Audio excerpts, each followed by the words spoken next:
I'd like to say a couple of things about the practical remedies to the phenomenon of clergy sex abuse. Soul murder is the appropriate description of the net result of sexual abuse of children by Catholic priests. The term was first used by Leonard Schengold in 1989 to describe the fallout a victim has to contend with after being sexually abused.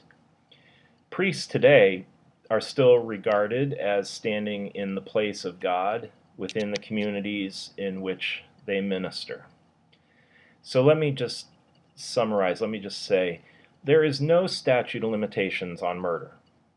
That crime has no statute. Every citizen instinctively understands the magnitude of what happens when the life of an innocent victim is senselessly taken. But I say it emphatically today. When an abuser priest molests a child, the damage is actually far greater. Their soul is destroyed, and their ability to relate to God is hobbled. Society needs to call this what it is: soul murder. The fact that the Catholic Church spends as much as it does on lawyers lobbying against the civil statute of limitations represents an obstacle to people of faith who presume the Catholic Church stands on the side of the vulnerable and voiceless.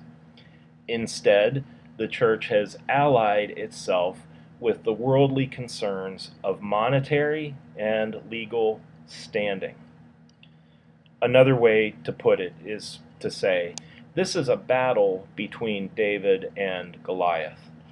The Church is effectively using resources from its collections on an order of magnitude that victims can never hope to match. If those who represent us in the PA state legislature cannot be a voice for the voiceless victims of clergy sexual abuse, then it should be regarded as morally bankrupt. If a legislator cannot get behind the most vulnerable and voiceless members of their communities, they are morally bankrupt. In state after state, legislators are working in tandem with the bishops who have historically engaged in cover-up. Therefore, there should be no statute of limitations.